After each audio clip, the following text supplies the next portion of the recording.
Assalamualaikum warahmatullahi wabarakatuh. Halo teman-teman, gimana kabarnya?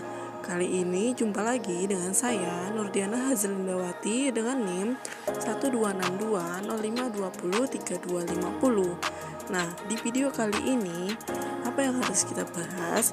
Yang akan kita bahas yaitu model media interaktif dalam pembelajaran IPS di MI atau SD. Nah, untuk selanjutnya apa saja sih poin-poinnya? Yuk kita cari tahu. Oke, baik, kita masuk ke pembahasan yang pertama, yaitu apa itu model interaktif. Nah, model pembelajaran interaktif mengacu pada falsafah pendidikan konstruktivisme bahwa pengetahuan dibentuk oleh siswa, bukan ditransfer dari guru. Dalam proses pembentukan pengetahuan tersebut, guru berperan sebagai fasilitator, motivator, dan mediator. Lalu, model pembelajaran interaktif adalah suatu pendekatan pembelajaran yang mengembangkan potensi rasa ingin tahu siswa terhadap suatu objek atau peristiwa melalui pertanyaan. Model pembelajaran interaktif ini disebut juga dengan pendekatan atau pertanyaan dari siswa. Selanjutnya itu pada pembelajaran IPS menggunakan model interaksi edukatif. Pada setiap kegiatan pembelajaran terdapat 7 karakteristik kegiatan pembelajaran yang memiliki nuansa interaktif, yaitu yang pertama, rumusan tujuan pembelajaran jelas.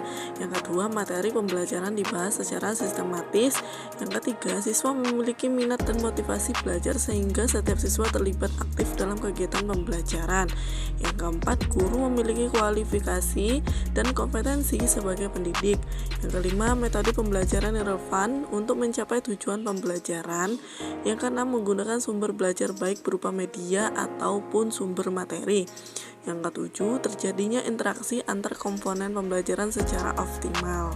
Lalu selanjutnya dalam proses pembelajaran, banyak sekali pilihan media yang akan dipilih untuk diimplementasikan dalam proses pembelajaran. Tidak sedikit para guru yang keliru dalam pemilihan media sehingga membuat para peserta didik merasa bosan. Nah, urgensi dalam proses pembelajaran bagi guru, yang pertama yaitu sebagai alat bantu dalam proses pembelajaran. Kedua, memudahkan guru dalam mengefektifkan waktu. Yang ketiga, mempermudah guru menyampaikan pesan secara jelas kepada peserta didik. Yang terakhir, menarik perhatian siswa dalam proses pembelajaran. Baik, poin kedua yaitu multimedia interaktif. Nah, multimedia interaktif adalah suatu multimedia yang dirancang oleh seseorang agar tampilannya memenuhi fungsi untuk menginformasikan pesan dan memiliki sisi interaktivitas kepada penggunanya. Dalam hal ini adalah adanya hubungan timbal balik antara pengguna yang terlibat interaksi dengan program aplikasi. Lalu poin yang ketiga yaitu peran multimedia interaktif dalam pembelajaran IPS di MI atau SD. Multimedia interaktif dapat berperan penting dalam pembelajaran IPS di MI atau SD. Nah, berikut ada beberapa peran multimedia interaktif dalam pembelajaran IPS di MI atau SD. Nah, di sini terdapat 4 poin dari peran multimedia interaktif dalam pembelajaran IPS di MI atau SD. Yang pertama, sebagai media pembelajaran multimedia interaktif dapat digunakan media pembelajaran MI atau SD. Yang kedua, meningkatkan interaksi siswa. Model interaktif dalam pembelajaran IPS memberikan alternatif bagi terciptanya situasi belajar yang dapat mengembangkan peran aktif siswa selama kegiatan berlangsung. Yang ketiga, meningkatkan hasil belajar penggunaan multimedia interaktif dalam pembelajaran IPS.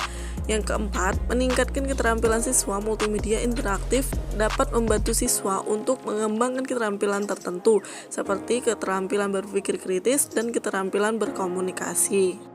Nah, teman-teman, itu tadi penjelasan dari model media interaktif dalam pembelajaran IPS di MI atau SD. Semoga apa yang saya sampaikan bisa bermanfaat.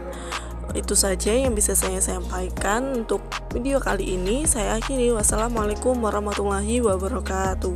Terima kasih.